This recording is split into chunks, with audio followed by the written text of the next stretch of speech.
Welcome to 561 Music. My name's Ben. And I'm Hector. How are you doing, mate? I'm doing good, man. We had a fun weekend this weekend. Yeah, we did.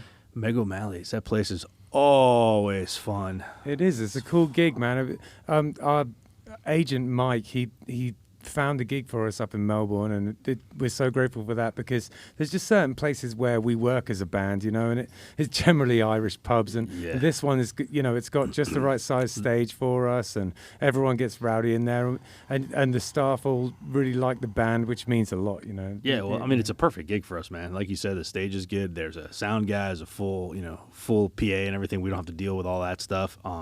But more importantly, like, it's always packed, and there's always people there that love us, and the staff loves us, and the food's good too. So. The food is amazing. Food is amazing. So soft-boiled Scotch egg. I'm not sure I had one of those before I went there. It's delicious. No, it was very good. It was very good. And we're working on our new album, aren't we? Yeah, working on the album, getting the tour, getting all the tour dates all lined up and ready for end of July. Yeah, so, can you remember the dates to and from?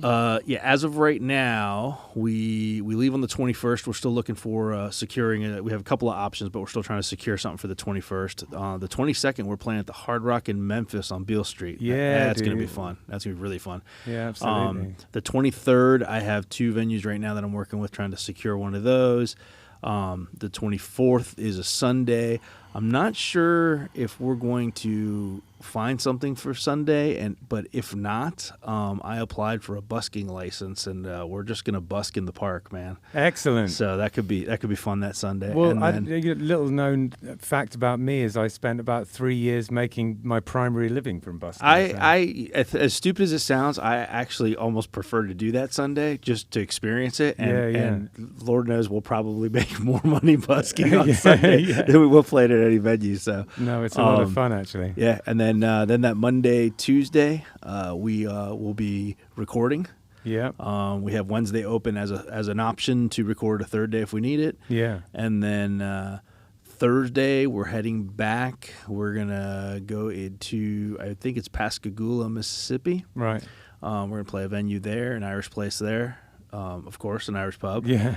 And then that Friday, we're swinging back up into the Atlanta area, just outside of Atlanta, going to Marietta, Georgia. Right. I'm going to play there, and I'm excited about that because I have a ton of friends in Georgia that have been wanting to see us play. So we're going to have a packed house just from people I know. Oh, nice, So dude. that'll be really fun. That's cool, man. And then that's that Friday, and then that Saturday we come down to Carson's Tavern. Yeah. So end up at Carson's Tavern. And technically speaking, I mean, I guess we're leaving that Thursday, but technically speaking, if you want to count the weekend prior to that, then we also have Meg O'Malley's. So technically we could call Meg O'Malley's the kickoff. Official. Yeah, sure. It's far enough away from home that I could say we can call that on the top. Yeah, it's 2 hours, man. It's short and sweet, but I tell you what, it's just nice to be getting out back on the road again. It's something that I did extensively when I was younger, so it's going to be a lot of fun. Yeah, it's fun, man. I've only done it. I've done it with a couple of different bands, but I've only ever done it. 3 dates, 4 dates. Nothing this extensive. 2 weeks like that, a week and a half or whatever. And I just feel blessed that I'm in a band with you, because you're one of these people that makes things happen, and it's happening.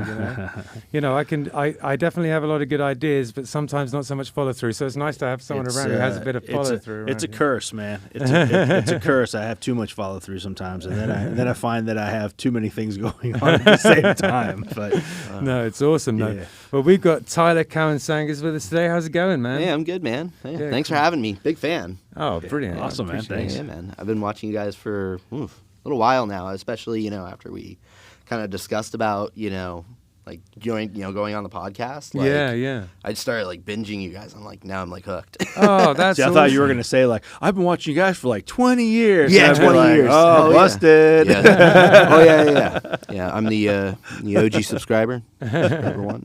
So this one is a little bit of a different episode because you're not a musician. You're a videographer. Yeah. Is that how you describe yourself? Music video director, producer. I don't know. I do a lot of stuff. I wear a lot of hats, to be honest. Cool. So just kind of all depends on where you want to go with it. Yeah, excellent. But yeah. So something which kind of applies to you as well as the musicians we have on here is where did it all start? Did you have a supportive family when it came to being kind of a creative and stuff like that? I mean, okay, so like my family overall were pretty supportive of me kind of just doing whatever I wanted. That's excellent. But as far as being like actively supportive, I couldn't say that they were like, "Oh yeah, do it," follow your dreams. But they were never like, "Don't do it" either. They were never against it. They were never against it. Yeah. And they knew that I was smart, so like I would probably figure out some way of making it with it. So yeah. How did you find yourself getting into it? What was the path that you ended up taking? I mean, there's photos of me at like 3, 4, 5 years old, like holding a camera. Yeah. But I think it never really fully like materialized into like anything real until I got injured back when I was like 17. Right. This is a common theme actually on this podcast. Yeah. Oh, okay. Well, yeah. So I used to be like a longboarder. Right. Like downhill, like racing. Really? Did like freestyle stuff, things like that, and I was doing that a lot. Basically from like teenage years all the way up till I guess like 17, and then I got hurt and I broke my collarbone and. Right.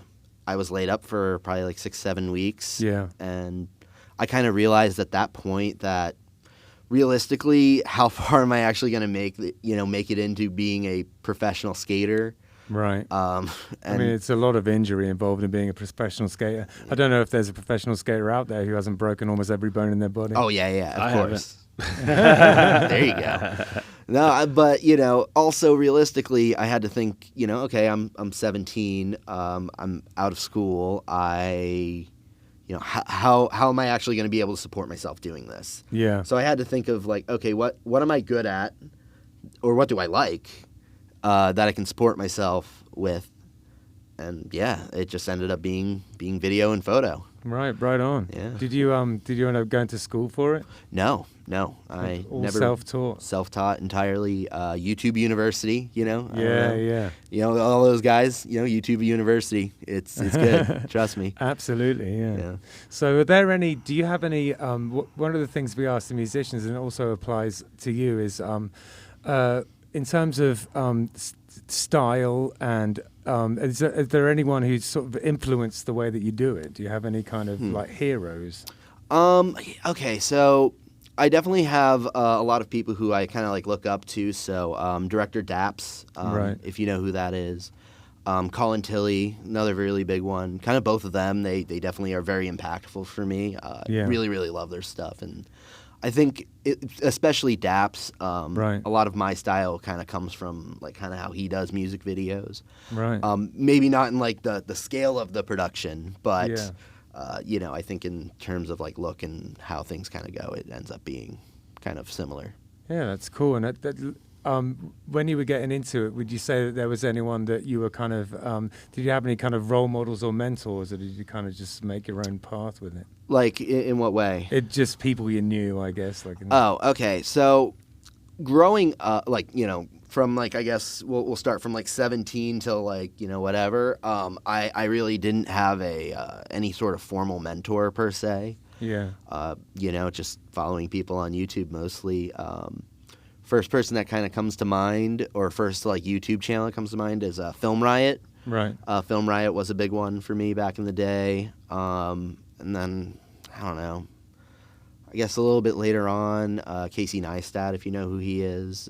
Definitely love, all of his stuff. But yeah, I don't know. So it's really just, it's just been a process of kind of figuring it out as you go along and just picking it up. That's awesome. Yeah. Yeah, I mean, for the wait. I totally lied. There is actually definitely someone who I can definitely credit for some stuff. A little bit more recent, but, I think, still deserves some credit, is Andrew Colton. Right.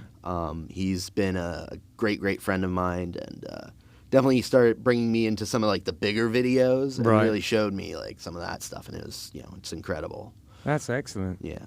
So, when it comes to making a good music video, what do you think are important elements to include in it, and how do you go about including those elements? Like, what is it that is it each project is different, or would you say that there's certain things that you always try and kind of achieve?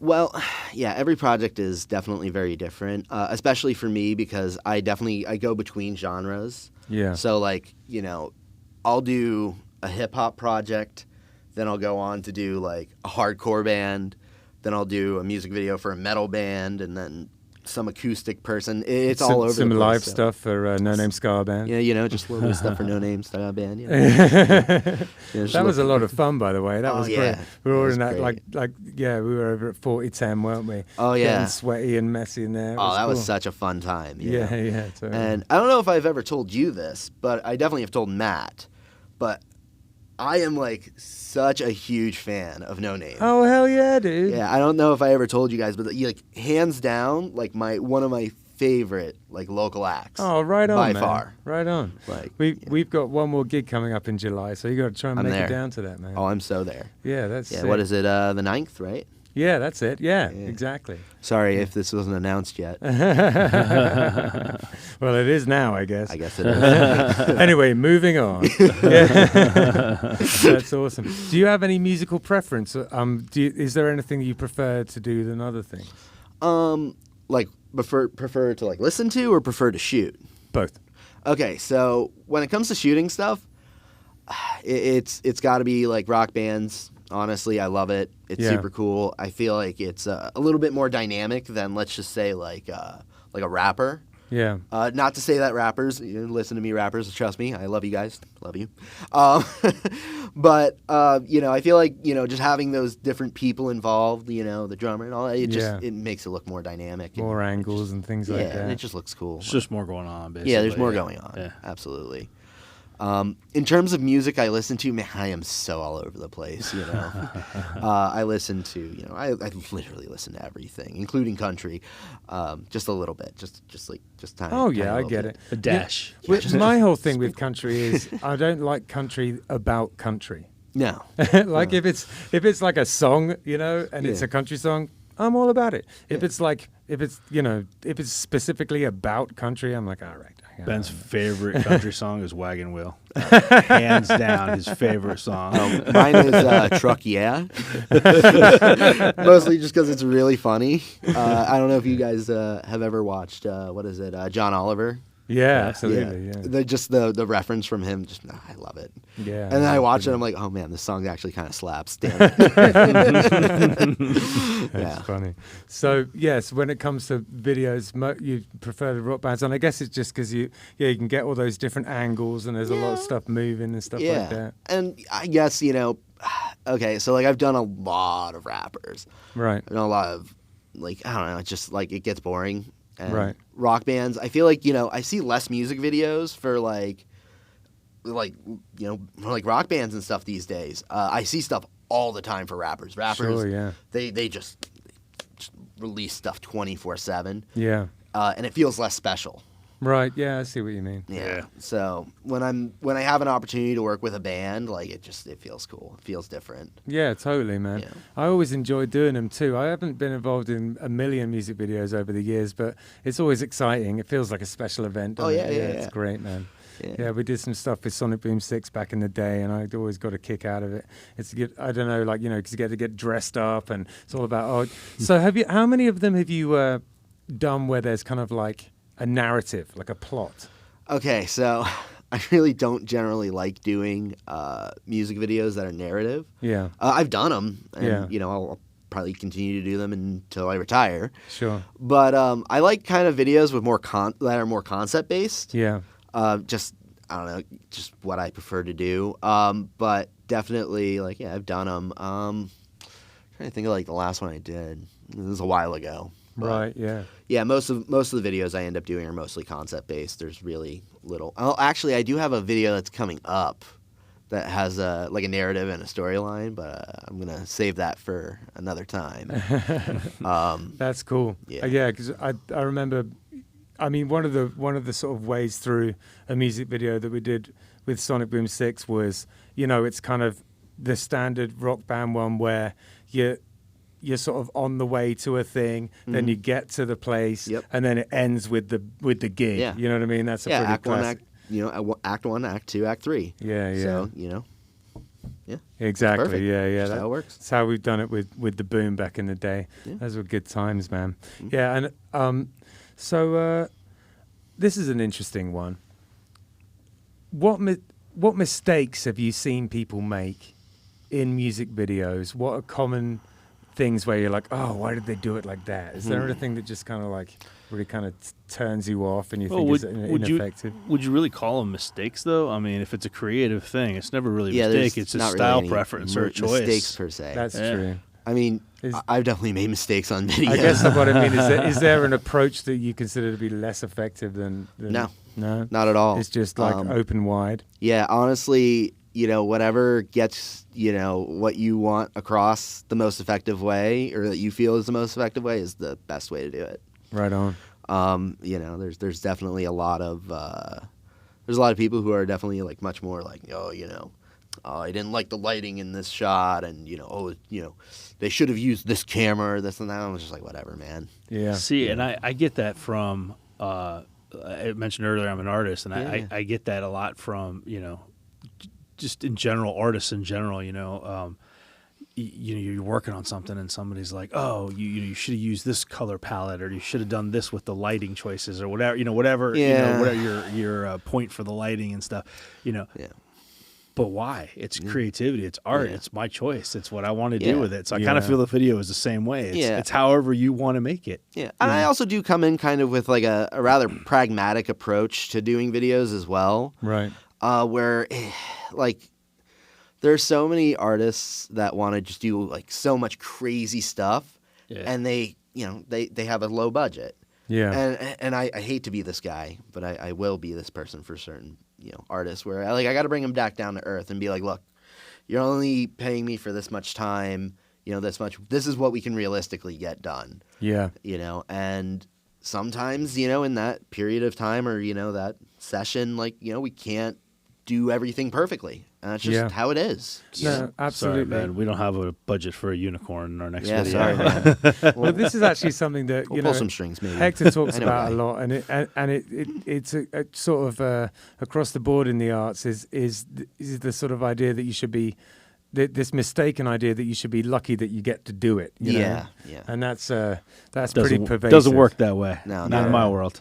No, sorry, I'm trying to run a business here, guys. You Yeah. know, I'm just being realistic about it. Yeah, absolutely. If you're paying me a certain amount, like, I can only give you so much. Yeah. It's important to know your worth. Of course. Yeah. And for years and years, I don't think I did, but I'm slowly learning, along with help from my friends such as James, who he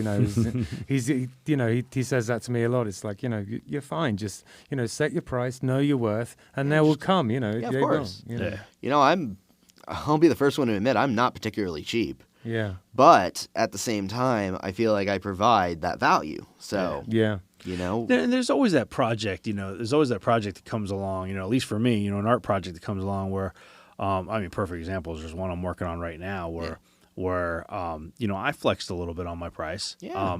I didn't go crazy. I'm not working for pennies or anything, but Yeah. I flexed a little bit on my price because it's a damn cool project and I want to be a part of it. Hell yeah. So there's always that project that comes along like that. But for the most part, stick to your guns and Oh, yeah. and Yeah, you're right. absolutely. Know your worth and your projects will come. They will. Yeah. Yeah. Perfect example of that is the music video that I'm going to be releasing soon, too, is that one with and such, Alex. Yeah. Like, Big up Alex if you're watching this. Yeah, Alex. Hey, buddy. Sorry, I can't help myself. He's just so gorgeous. Look at that hair. Yeah. His big, beautiful curly hair. But yeah, that video, like, because of the manner of how we kind of sat down for all of it, it was a much more collaborative project than something that I would probably normally do with almost anyone. Yeah. So it definitely made it so that we were definitely working with it a little bit differently price-wise. Sure. Right. And, it's just super cool. And, a lot of it's, he kind of was like, all right, I want to do videos. I don't have a lot of money, but what can we do? Yeah. So, I was like, all right, well, how much freedom are you willing to give me? Yeah. And once he finally kind of went like, oh, you can do whatever you want. I was like, oh. All right. We'll make this work. I could work with this. There you go. Yeah. Yeah. If it becomes, if you get creative control, all of a sudden it becomes a lot more fun. Yeah, I have A lot cheaper. I have some studio projects Take like note, that guys. as well, where people have come to me wanting me to help them out with something, and because it's almost a collaboration. I'm like, yeah, okay, we'll do this on the cheap. Yeah. No, that's exactly how it kind of goes. Yeah. Not to say that there aren't like artists that pay me fully that are just like, I want your vision. Right. Yeah. But at least in my experience, most artists that come to me, generally have an idea of what they want to do. Right. Yeah. They are like, I want to do this. Now make it happen. Yeah. Which I don't mind. I love doing that. That's definitely with Matt with No Name Scar Band. He's one of these guys where he's just like, okay, we're going to do it in a room. We're all going to be wearing masks. Let's do it. Yeah. And then I just have to sprinkle my little magic on top of it. Yeah, totally. Yeah, no, They it's look great, actually. I was watching a couple of them the other day. Yeah, man. It was Glad a you guys lot- like them. It was so much fun to listen to those songs just over and over and over and over and over and over and over again. Yeah. So talking about price, it's a pricey game just getting into it.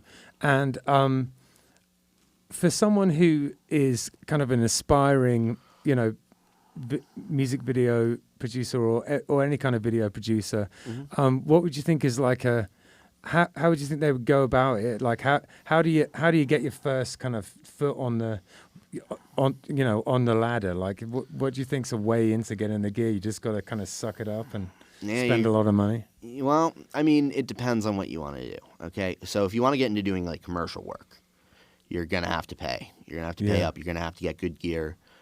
There is a certain expectation of like equipment that you're gonna have in order to do professional work. Yeah. All right, but if you are trying to do creative stuff and you're trying to do music videos and things like that, honestly, best thing to start with right here, man. Right. Yeah. Right here. Honestly, like I'm actually going to be doing a music video very soon that's going to be all shot on iPhone. Oh, cool. I made one. But the first you've seen that Killbillies video that I made driving around in the car. Yeah. I made one on my iPhone. When I first came in. Hey, man, there's nothing wrong with it. They shoot beautiful footage. Well, I'll tell you, I do some real estate photography and stuff, and every now and then, man, I take this. The new iPhones have cinematic mode now. It's so ridiculous. No, it's ridiculously good. Is it? Doesn't it do like that fake bokeh blurred out background? It does, but no, for certain stuff that I'm doing, it works perfect. I would have to see some examples that you have to show me, but generally speaking, like faking stuff like that just bothers me. But speaking about iPhones and like getting really really good footage, have you ever heard of Filmic Pro, the app? Like $15. Yep. And it unlocks all the features on your iPhone that would be like on a professional camera. Oh yeah. Best thing ever. Really? Yeah. Oh, Well, that's it films. cool. It also films in HDR, which is crazy. Yeah. Like crazy crisp, like just Oh yeah. ridiculous. I've Yeah. had a Samsung for the longest time, but I'm thinking of returning to the Fold. Well, they actually offer it on Android as well, Oh, but right. it only works on certain Android phones. I know it works on like the Pixel, and I know it works on a lot of Samsung, but Right. it's very model to model comparative to like if something's for iPhone, it's just for all the iPhones. How that goes. Android, they have to pick and choose. So are you? compatibilities. So are you? I mean, obviously, your main focus, your main drive is music videos. Is that all you do, or No. do you do other stuff? Not at all. Yeah. Okay. Like it's actually. I imagine it's hard to make a living just making one thing. Oh yeah, no, it's impossible. Yeah. Especially, I mean, it's not impossible. Obviously, there are plenty of people out there that do it, but I'm not. Right. Yeah. But yeah, a lot of what I do is commercial work. Okay. Honestly, commercials, TV shows, movies. That's the sort of stuff that really pays the bills. And is that your company, or do you work with it? Oh, right. Yeah, it's my company. I Yeah. I contract for other people. I guess like.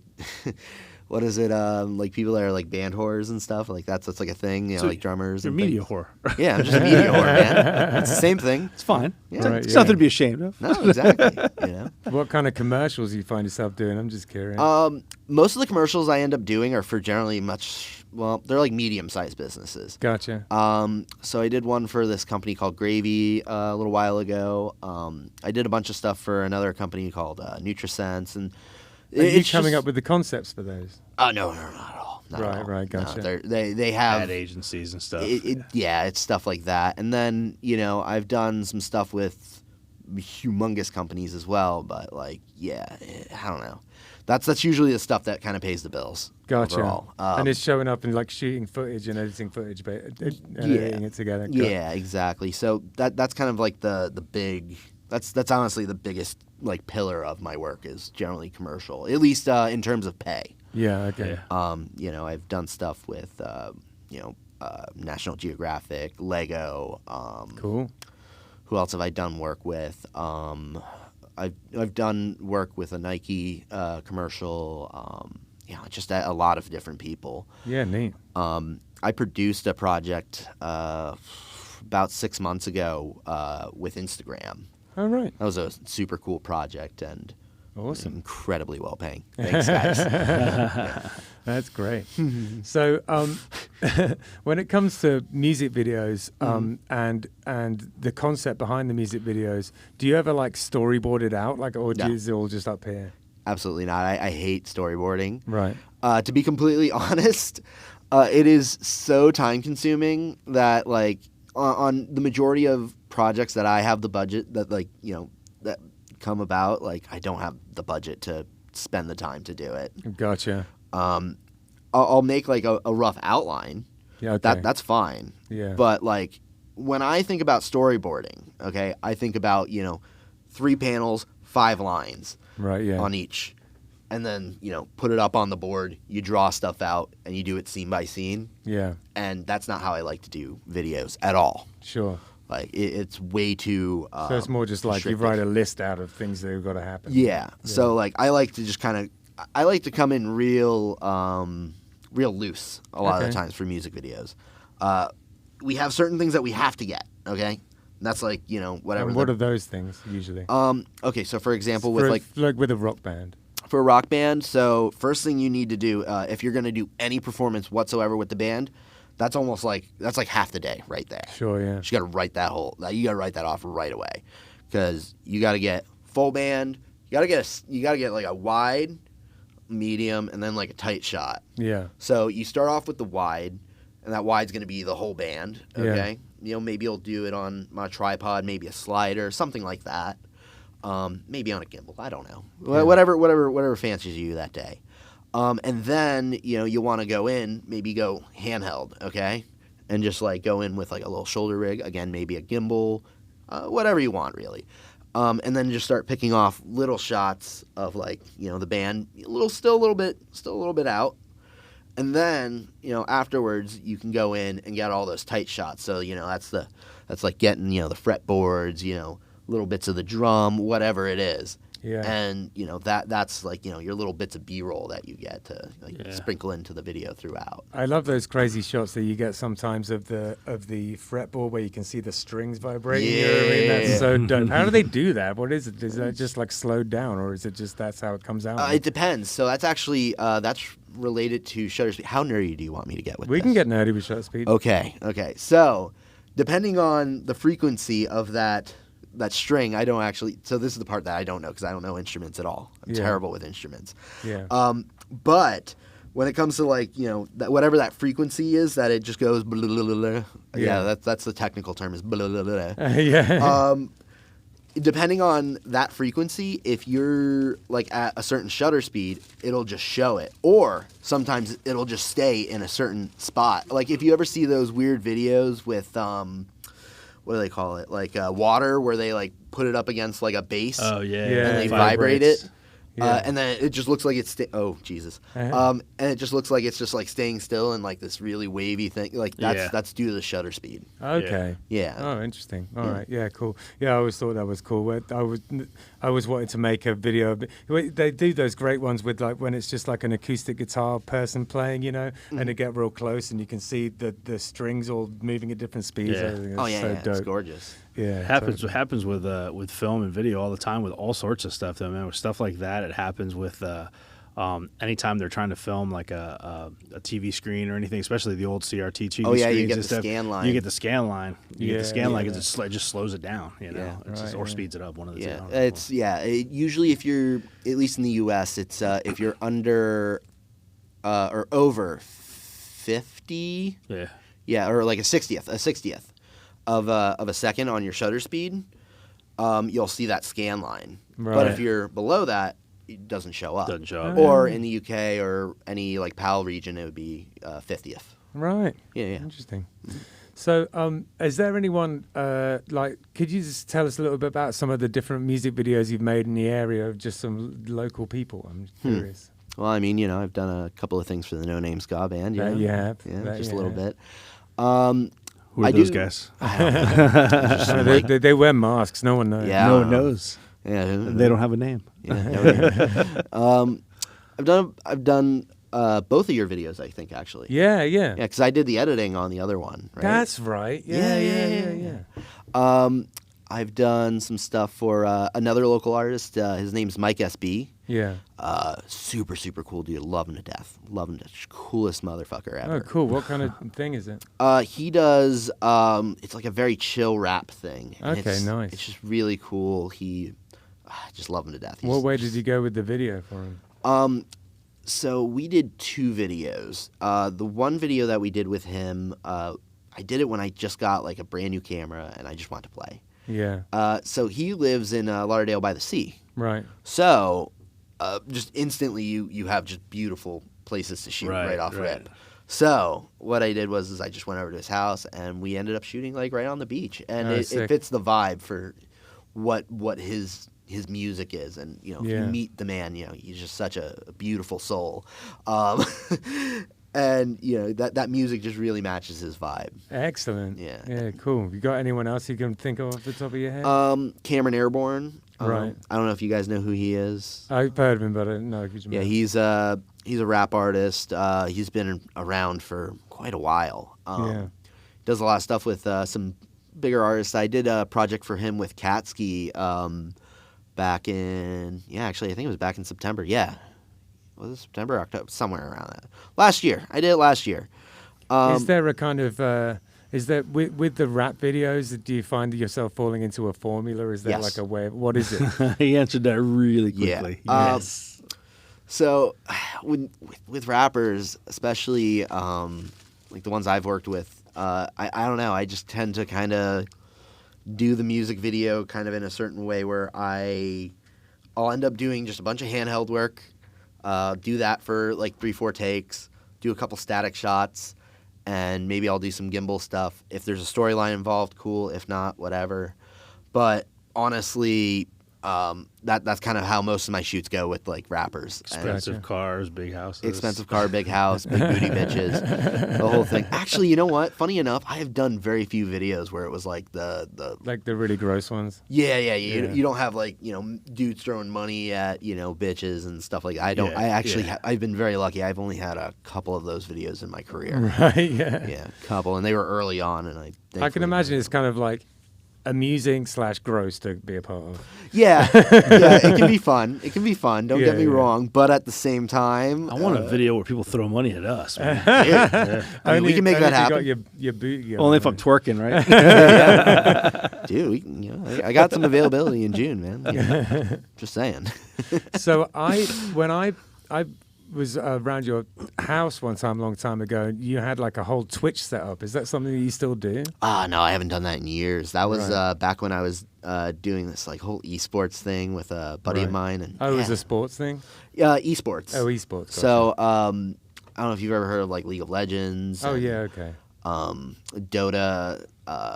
We did a lot of stuff specifically with Smash Brothers. Oh, right. So yeah, that was like a thing, and then I just did my own streaming thing. I don't know if you remember, I had purple hair for a little bit. Oh, yeah, I do remember that. Yeah, Yeah, it was an interesting time. Those days are gone, huh? Oh, very much so. Very much so. So how much hair do you days. feel like social media is important in your work now? It's very important, and I Yeah. don't do anywhere close to enough of it. Right. I never. I used to be really, really good with it, Yeah. and just over the years, I don't know. I end up using it less and less. Yeah. And I don't have any good excuse. It's just so time consuming is the problem, I guess. You spend all that time, you have to create all the content, and Yep. then you gotta, post all the content, and you gotta time it correctly, and you gotta write stuff about it. Well, it's a job in itself, and actually, we now we have a lady who does our social media, Danielle, and I don't know where we would be without her, honestly, at this point. Cool. She does it for this, and she also does it for the band, and it's just Does she want to do it for huge. me? She would do it for you. She would do a heartbeat. Yeah, Yeah, I don't want to do.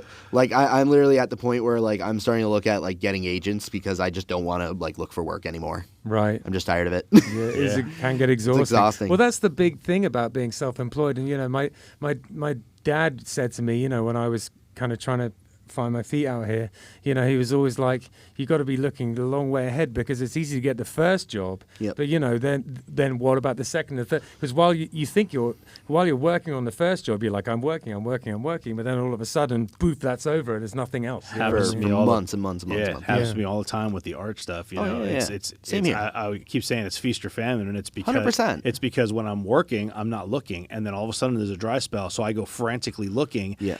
And because I'm frantically looking, suddenly 5 things find me at the same time, and then And I'm you're like, fuck. yeah, then I'm driving myself nuts again. You know. Yeah. Yep. Yeah, no, it's the same thing for me. Yeah. Yeah, it's a hustle. It's just the constant hustle. I mean, there's a lot of good things about being self-employed, and in many ways, you know, Killbillies, which is kind of one half of my work, you know, we're self-employed. Essentially, it's, you know, it's a small company, I work for you, Ben. I'm not self-employed. and that's a 1099 contractor. What kind of work are we actually, yeah, Actually, yeah. yeah. So you We're still all work for yourself. yeah. Oh, there you go. Yeah, you're That's still true. you're just a That's contractor, true. man. Yeah. Come on now. But yeah, I think the benefits of it are that you don't have to do anything you don't want to do. Yeah, of course. But then, you know, the downside is those fallow periods, you Yeah. know, where you just haven't been keeping your eye on the ball, you know. Yeah, and also if you're not the best at self-moderating when it comes to like your time, Saying no. that too. Yeah. Yeah. Saying no or saying yes. Yeah. You know, I've definitely ran into the issue where sometimes saying yes is hard Right, to like yeah. jobs because like I just don't want to do them, Yeah, sure. and it's just like it's a lot of money. Well, That's I've a big pretty pile much of had money to over learn. there. I had to pretty much learn all of my lessons the hard way. You Yep. know, just like through messing something up enough times where I'm like, all right, I guess I better change. You know, that's Yeah. I really envy those people who, you know, they listen to other people and go, oh, okay, so I shouldn't do that. Okay. Yeah, well, I mean, just out of curiosity, did you ever have any like mentorship with like business or anything? I mean, I had some classes at university, and University. yeah, and really everything I've learned from booking the band. We had a manager when I was in Sonic Boom 6 and Liam Fekery, and you know, I used to kind of listen to everything he would say, and also Barney, the bass player in Sonic Boom 6, was incredibly intelligent and on the ball, and I learned a lot from him. And when I first moved here, you know, I think it's fair to say that Micah Scott, who was my first sort of playing partner in Florida, and who I actually met in a really weird way. He played at my wedding when it was almost the first week I Really? was. So I came over here. Micah Scott played at my wedding. Then we went back to England for ages. Then we came back to live, and I was like, well, I only know one guy, so I called him up, and then he was just like, oh God, why is this guy calling me a little bit? But then he sort of thought twice about it and was like, okay. And then he called me up, and then we went and played a gig, and then we ended up playing for years after that. It was Oh, that's crazy. awesome. Yeah, totally. So Micah, definitely I learned a lot from him because he'd been hustling down here for a while, and he knew, you know, the tricks and the places to play and Yeah. how much to charge and all that kind of stuff. Yeah. So. You know, what's a good deal? Who's gonna who to look out for? I'm Yeah. sure. You know, especially in this industry. you And know. then the greater community. I mean, you know, as much as Facebook is terrible, there's a just a big community of musicians on there, and you know, I've learned a lot from just speaking to people on there. I've learned a lot in this last year on this podcast. Yeah? just from Yeah. talking to people. Yeah. Yeah, I can imagine. Yeah. Just a lot of different like viewpoints. I can Yeah. imagine. You know, you just be really interesting. Actually. Exactly. I Yeah. should start a Just podcast. seeing where everyone's at, and yeah, man, you should do. I mean, the No. more the merrier, honestly. No, I don't. I don't have the capacity to do that just mentally. I'd listen to it if you put one out. It'd be All right, good. deal. So the Saints cast coming next month. It isn't. Don't hold me to that at all. So this is something that I was thinking about when I was thinking about asking you questions earlier today, which is, what do you think, sort of post big MTV videos, what do you think the role and importance of a music video is in the present day? I think they're more important than ever, to be honest. Sure. Just because I think the visual aspect of music is often ignored nowadays.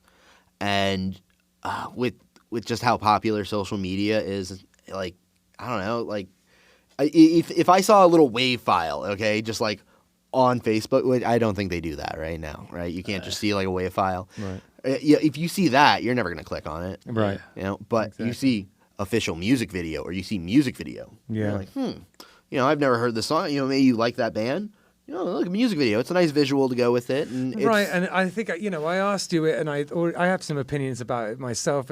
So, you know, it's not like I'm coming this completely clueless. But I guess that for me, the things that are important about it is that I would say that there's so much music out these days that if you even want to poke your head a tiny bit above the parapet, having just any more media than just the music is huge. It's super important. Even if you were to just do like a visualizer on YouTube, like, you know, put a photo up and, you know, go in After Effects, use the like whatever visualizer thing for it. I don't actually know how to do them, if I'm being completely honest, but I know it's fairly easy to do. Yeah. And, you know, 15 minutes later, bing, bang, boom, you know, put it up online, and that'll gain more traction than just posting up a Spotify link. But I feel like back in the MTV days, though, it felt like it was like an event. I mean, but maybe it was just the illusion of it or whatever. But it felt like there wasn't a song released that didn't have a music video. Like it just seemed that way, anyways. It seemed like everything had a music video. And nowadays, I feel like I'm hard pressed to find music videos for unless it's a really huge hit. I feel like half the time I can't even find a music video. Yeah, maybe, and maybe there's more for smaller independent people who are trying to get noticed than there are from the big people. Yeah, I think kind of what that comes down to is that back in the day, way too young, I guess, probably to even really fully speak on this, but I'll just, I guess, come up with my own idea on why. But back in the day, every song had a music video, and the only reason why it did was because those were the songs that were visible at the time. Yeah. Nowadays, you have access to like just millions, billions of songs. No, you're right. You're right. The only stuff you listened to was if it was on the radio or if it was on MTV. Otherwise, it was very hard to discover. Yeah, absolutely. No, you're absolutely right, and that's a fair, valid point. Yeah. You know, now everything is on the internet, and everything is, you know, everything's everywhere, really. Yeah, There's satellite radio. There's, you know, whatever. You use Spotify, Apple Music, whatever. You can find just about anything. Yeah, SoundCloud, everywhere. Yeah. Right, and it ties in with the reason why we're going to record over at Sun Studios in Memphis when we go on this tour. It's because it's a good story. Yeah. We can get some visuals of it. Yeah. You know, we can be like, oh, Kilby's at Sun Studios. People will be like, oh, that's interesting, and they'll go have a look at it. And, you know, all of that kind of extra content is like, if people don't just know the name already, but then they see there's some interesting things happening and they want to have a look, you know, that'll you know, get the hooks in a little bit. Yeah, of course. You know, I think any extra bit of content that I guess any artist, music or not, you know, can put out, I guess it's, you know, it's to their benefit. Yeah. You know, keep those people engaged, you know, just keep throwing stuff at the wall until it sticks, right? Well, totally. James made a valid point one day. James is our banjo player, and he made a valid point. He's got his other band, Butch and the Fat Dude, or BFD, I guess they call it now. Yeah. BFD. Buffed. Buffed. They kind of a punk band, and he made a valid point one day where, like, social media is so skewed, and people just scroll right past stuff so much that, you know, he'll post a music video, or he'll post a song, or he'll post something about the band or a gig or whatever, and it'll get a handful of likes or whatever. And he's like, to this day, the most liked picture on his band page and the most liked post on his band page is a picture of the three of them. They were on a tour, and they had a day off, and they went to like Busch Gardens, and they took a picture of themselves in front of a roller coaster, and it's got like tens of thousands of likes. It's the dumbest thing ever. It's just that on Instagram, right? Whatever, Instagram, Facebook, whatever it is. It probably just hit the ratio just right, and just went like, ping. Yeah, something stupid. Yeah. Something dumb like that. But nah, it's awesome. I mean, any recognition. It's strange Hashtag the way it all roller coaster, works. probably something like Right. that in there. Post my next gig, I get 2 likes. Post a picture of my dog, I get 1,000 likes. Yeah, that sounds about right. Yeah. That sounds normal. Yeah. Have you ever done any music videos where you found yourself in a really peculiar situation that where either you felt uncomfortable or excited or like, Oh yeah. yeah. Oh yeah. Let's hear about it. Okay, so this is actually gonna kind of be, I might get in trouble. Okay. I legitimately. Oh, okay. I was working on a video with St. John and Future. Right. And there's a clip in the video about 2 minutes and 10, 20 seconds in, Right. where there's a shot where there's these little kids that are driving on like a little pit bike. We're in Little Haiti. We're shooting this whole thing in Little Haiti. Right. And there's this little shot. It's from a drone. These kids are ripping it on this little mini bike. And they're just driving, and they just blow right through an intersection, and you see a car. Oh no. And these kids, they're driving, and then you just see it, and it's just whoosh, and the car just kind of stops a little bit, but they were within an inch. Oh my God. Within an inch. And here's the thing, I think a lot of people, if they ever see that music video, it's probably it's like a throwaway shot. Yeah. You look at it and you'd be like, yeah, whatever. But when you were there on set, you were like, ah! Right. Oh my God, that was so close. Oh man. It was crazy. And I think a lot of people thought it may have been staged or fake. No. Oh, That was wow. not fake. All right, I'll that go was check not it fake out. at all. That's crazy. Yeah. Terrifying. So you've got a video with you that we're going to watch, haven't you? Yeah. Can you tell us who it is and stuff? Yeah, so it's with a newish artist. His name's Such. And me and him are actually going to be doing a trilogy of videos, actually. Oh, sick. So this is actually kind of really only part one. Yeah. It's still a full song. It's still a full video. Yeah. But there are a bunch of interconnecting videos that are going to be coming after this. Excellent. I think we're going to film one of them this weekend. Probably release it a couple weeks from now, and we'll also shoot the third video probably the same day, just due to scheduling and all that. Gotcha, It's probably yeah. the best way we're going to be able to do it. Cool. All right. Well, let's take a look at it. Okay. Cool.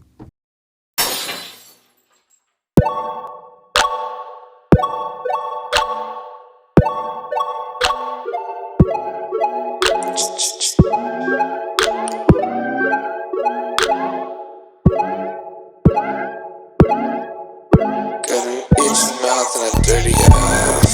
Fuck, I messed it up. I lost the beat. I'm healing up and now I don't know why. Every time I try to look inside, I laugh to myself and then I cry. I'm intoxicated, maybe I'm eradicated, maybe I'm asleep inside my head again, and now I'm getting treated like I'm bad.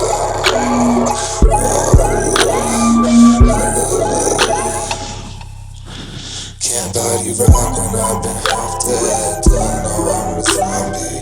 Cannibal mindset, eating all my homies. Don't really care if you don't know me. Let it go, live it off, first don't hold me.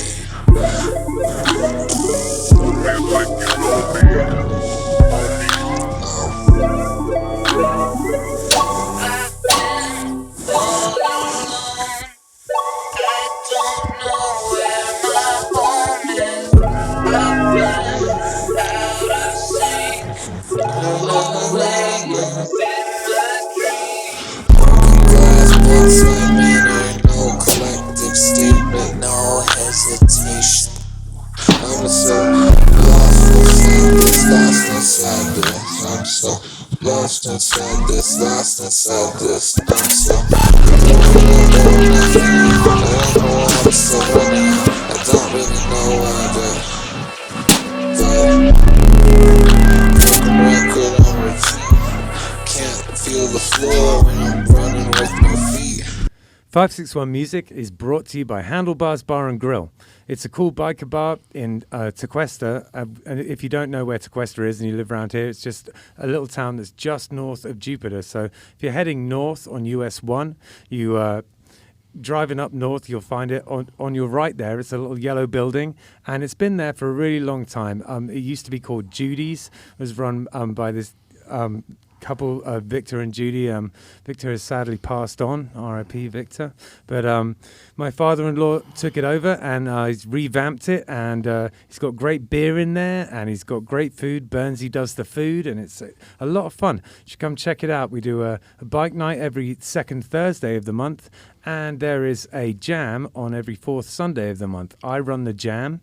It's a lot of fun. It's basically all ages, all abilities. It's a super non-elitist jam. You know, you can just come if you wanted to maybe try out some songs because you've never done that before, or if you wanted to sit in with some guys playing music, we've got you. Come and check it out. And it's open all days of the week, and a lot of fun. You come check it out. Bring your bike. It's a biker bar, so you know, if you're a biker, it's for you. And even if you're not, there's plenty of parking. Come hang out and join the party. And the other sponsor that we have is Oasis Root Kava Bar. This place is in Sea Grape Square on Indiantown Rd. And if you don't know anything about kava, it's a Polynesian root that you grind up and you mix with water, and gives you a kind of nice sort of feeling. It's not like alcohol; you don't get drunk. There's also, so it's quite a new thing, kava bar, kava in this country. It's obviously thousands of years old, but in this country it's started to take off. And there's loads of different types of kava bars. Some of them are more of a club vibe. Oasis Root isn't. It's kind of like a cafe. Has a little community of people that go there a lot, and it's really chill in there. So if you want to go somewhere, you know, maybe you got some work to do on your laptop and you want to go somewhere with a few other people, it's very similar to a coffee house, honestly. That's kind of the vibe. And they do a poker night in there. That's pretty fun. And Jim, who runs it, is a big supporter of the podcast. So thank you so much, Jim, for everything, for supporting the podcast. It means a lot to us. And yeah, go and check out Oasis Root. They're waiting for your custom. All right. So Tyler, could you tell us a little bit about the making of that video? Okay. Yeah. So that was honestly a pretty straightforward video. We shot it in maybe like 3-4 hours. Really, those sort of videos kind of come together in post. Right, gotcha. Obviously, like, you know, we did a little bit of artwork, you know, a little bit of art direction with that shot, you know, where you see all that stuff around it. I love that shot with the synths. So cool. Super cool. Loved it. Big, like, gear, humble brag. Yeah. Right. I actually don't, like, the only one I knew was the Poly D? Yeah. Well, that was the only, like, and I think there was like a 303 in there, right? Yeah. Sick. I think, yeah. Wait, are those? If he has a real, I didn't notice the 303, but if he has a real one, I hate him. It's a real 303. Oh, wow. Yeah. It's a real 303, and we were looking for one because Hector was going to do like an 80s project, and we were looking for them, and the real ones from the 70s are insanely expensive. Like you can't find them, and when you do, they're expensive as hell. Yeah, it's a 303, and I think there was like a Technic 1200 table in there as well. Cool. Nice. Yeah, know a little bit about like DJ stuff. Yeah, back in the day. Yeah, totally. We're not going to talk about that. You used to DJ?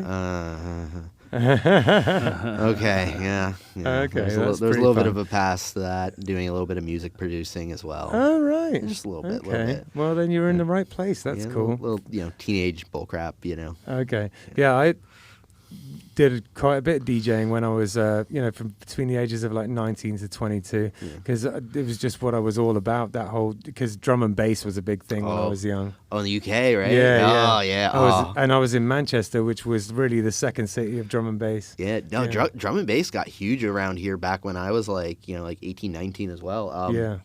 I don't know if you know this, but like, yeah, that was actually how I, for the most part, cut my teeth doing video and photo work, was doing concerts. Really? Yeah. Oh, cool. So I did a bunch of stuff. I used to work with this blog. Okay. Blog. Blog. Yeah, blog. Called Happy Elephant. Okay. Me, my friend Logan and Ryan actually, were kind of the main people involved in it, and we would go to like raves and concerts and stuff like that for rather large artists. I didn't really think about it at the time, but now I look back at it, I'm like, shit, I should not have had access like that. Yeah, that's brilliant. Oh my gosh, some of that stuff I did backstage. Ooh, sorry, Danny. You know which Danny. Yeah, definitely did some pretty crazy stuff for a 19-year-old. Dude, that's awesome, dude. Yeah, it was a lot of fun, and So we've got a whole slideshow of different pieces of your gear, and I think now is about the time where we should have a little look at this. So we want to bring up a picture for us there, Justin. Okay. What do we got here? So that would be the camera that's on the left. That's a Nikon 80N. I never got that camera working, but it's a film camera. Right. And Logan gave that to me, like when I was like 18, and I wish I had it now because I do a lot more film stuff now. So this is some of your earlier gear. Yeah. So this is like way early. This is like I'm 18, 19. I'm 26 now, and right. what is it? It's a Nikon D3200. I didn't know you were such a spring chicken. You've done a lot for a 26-year-old. Really? Awesome. You didn't know I was that young, huh? No. Yeah. That's great. So, that's a Nikon D3200. That's a what lens? Okay, so that I think it's the 50 millimeter 1.8 pancake lens. Right. The one that's all the way to the right is a Tamron 17 to 50 2.8. Okay. And the lens that's on the far left, that's on the Nikon 80D, is a 80 to 200 2.8. Okay. And those are all really good lenses. Those are all actually really affordable. Even now, they're probably even way cheaper than they were. Cool. But all really good. And that was the sort of stuff I was shooting with when I was shooting like these big concerts, honestly. Right. Like I was shooting stuff with some artists like Excision, Borgore. I did 12th Planet. I shot for Riff Raff, or not shot for it. That's the whole thing. But I shot some stuff with Riff Raffs, and there's just a whole bunch of other artists. Cool. So you were shooting all film back then? Or? No. The D3200 is actually the one I shot with. Okay, and that's a cheap. That is a cheap camera. Yeah. That thing was like $400. Right. And the rest of that gear was maybe like a couple $100. Yeah. Okay. And I was shooting big concerts with that stuff. There's some awesome shots I got with that gear. Yeah. Excellent. Let's go to the next one. Mm-hmm. Let's see. Okay. So that's a cool picture. Yeah. That's a Sony FS5. So that was like the first like cinema camera I had. Right. It's more of like a big boy camera, I guess. Yeah. Is the best way to put it. It's like a gun. Yeah, right? So that was, I bought that a few years back. It was like kind of the first like real serious camera that I owned. And I just loved that thing. It was so great. It would shoot 10-bit RAW, or not RAW, but it was like a 10-bit 422 codec. It was real nice and light on my computer. And man, that thing is so much fun to shoot with. Brilliant. Yeah. Let's keep moving. Yeah. That's just both. So at one point, okay, this is a good story. Yeah. All right, so I bought the first FS5 for a few grand on eBay. Yeah. And then I bought the RAW license for it, which if you didn't know, you actually have to buy licenses to unlock things in the camera. Oh, so wow. it was an extra $500 to do that. Wow, that's cheeky. Yeah. Oh, yeah. Well, I mean, the camera brand new is about $6,000. Right. And then you have to pay like another $1,500 in licenses to use the whole camera. That's wild. Crazy though. I mean, you spend that kind of money on a camera, you would think you'd be able to use everything that came with the just camera. wait till you That's see like- see later. That's like buying a guitar and then you get home and they're like, "Oh, you wanted strings?" Oh, wait till you see the camera later. Yeah. You would need the privilege. It's like buying a car and then not getting the privilege to drive it until you buy. Yeah. Anyway. That's So, stupid. yeah. What Oh, have we yeah, got here? okay. Those were a set of Dizio lenses that I bought like a year and a half ago. Yeah. And I actually bought those really, really cheap off of Adorama. They were open box. Yeah. And they're just so sick. What does cheap mean for lenses like that? Okay. It's not cheap. Yeah, that's what I figured. So for that set of lenses, they were going for about $5,100. Yeah. And I got them open box for like $4,400. Yeah. And I actually ended up trading those up Okay. for something else that's later in this cool. like little slideshow. But those are awesome lenses. Excellent. If you do anything in film, you'll know about DZO film. If you don't, Yeah. it's my Canon AE1. I feel so bad when I use this thing because it is by far the nicest Canon AE1 I have ever seen. I have one of those. Really? I love it. My yeah. friend gave it. What's the have- what's the thing that you love about it? What is it about? It's just a beautiful, Yeah. very just so visceral. It's so just mechanical and just it feels so good to use. Excellent. Now the thing is that one is like by far the nicest one I've ever seen, Yeah. and I just feel bad because like I feel like I shouldn't. use it. Worried you're gonna break Museum it? quality. Yeah, oh yeah, 100%. I've got some guitars like that. I know what you mean. but I still use it. Yeah. Hey, well, you should do, man. Yeah. So yeah, that was the kit that I would use. That was like pretty much the full kit that I would use back when I was like shooting concerts and stuff when I was like 18 and 19. Okay. So like that was everything I had back That's a in lot the of day. gear for a concert, man. Well, Fighting your way through the crowd with that stuff. oh no. I was always backstage. Okay. I didn't want to fight through the crowds too much. Yeah. But- Would you be doing the editing on that laptop, or was that what was the laptop for? The laptop was mostly for dumping footage because my cards that I would have back then were like 8 and 16 gigs. Yeah. Gotcha. So they didn't last very long, and I don't know. Back then, a 32 or a 64 gig card was like $100, Right. Yeah. and like that laptop was free. So Yeah. There you go. just fill it up. All right. So what I was alluding to earlier, where I sold or traded something, so that lens, that set of lenses, I actually traded for that camera. Ah. So if anybody here is familiar with cameras, that's a red Scarlet Dragon. Right. That's a really, really nice camera, brand new.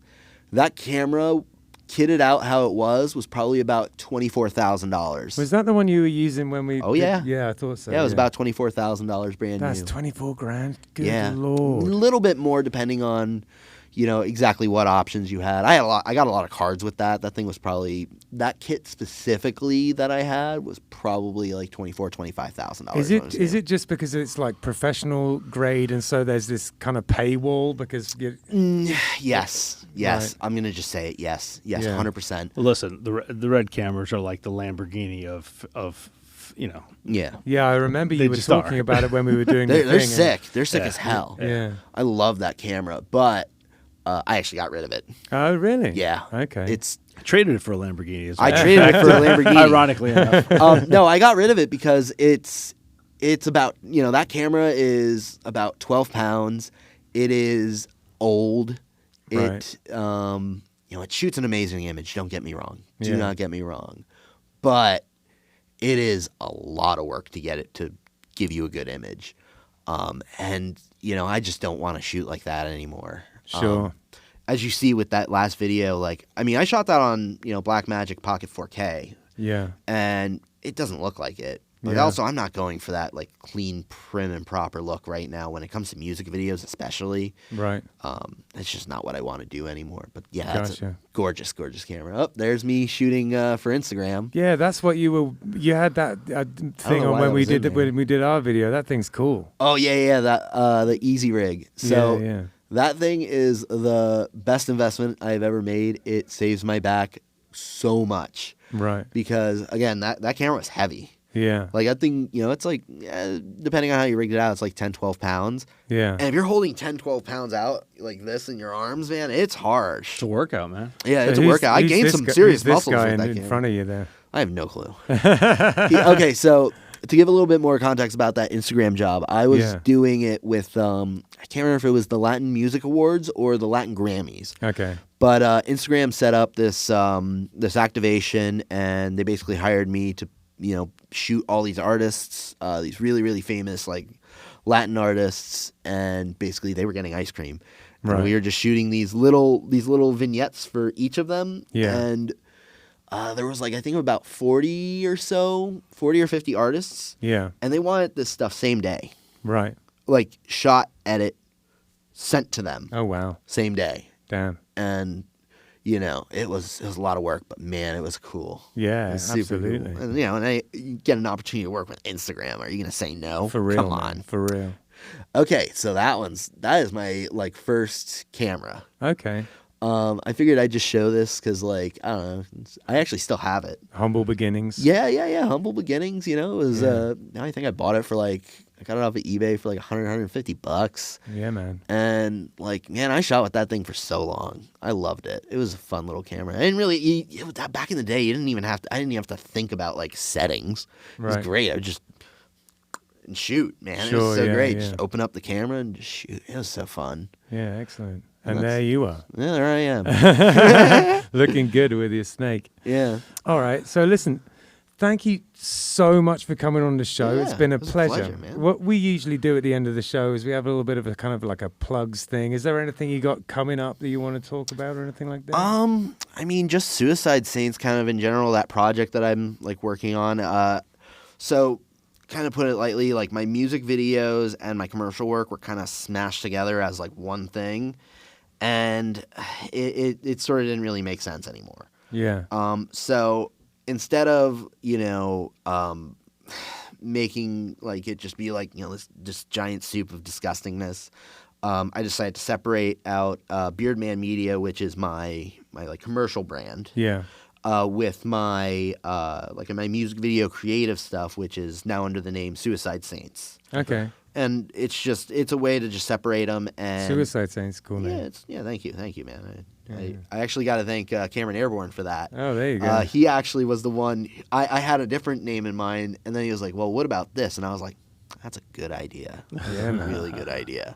Absolutely. So yeah, right now, subscribe to the YouTube. I don't have the the cool URL that you get when you have over 100 subscribers. Right. So I can't do a custom one, but I'm sure these guys will put a link or something below. And Yeah, what we Yeah, for search sure. for Suicide Saints that's what's called the YouTube. Yeah, Okay, yeah. yeah, gotcha. It's on all social media, so it's Yeah. Facebook, Instagram. I should probably do Gotcha. a TikTok, but I probably won't. I'm also probably going to do a second channel Yeah. because I talked to a few buddies of mine, and they were kind of telling me do some how-to stuff, things like that, to kind of really show people, Yeah. you know, Yeah. People love that stuff. Yeah. behind the scenes, Yeah. how-tos, Exactly. things like that. Podcast. How the sausage is made. Podcast. Yeah, exactly. How the sausage, man, it is gross sometimes how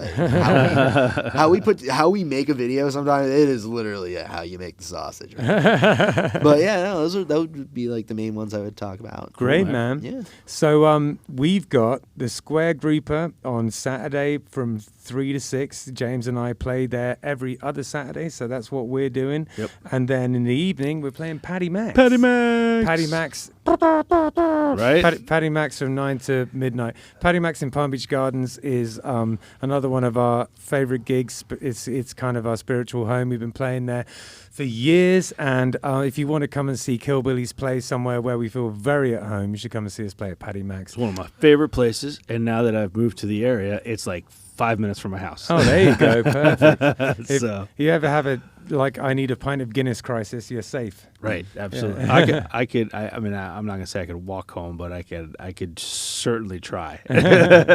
And then on Sunday, I am running a jam for one of your friends. At Yeah, their house. yeah, one But of my- that's a private party, one of so my don't neighbors. show up, and it'll get awkward. I might show up. Oh, but- you're allowed to. You want to show up? I don't know, maybe, yeah. But That's probably not a good idea. I'm terrible at parties.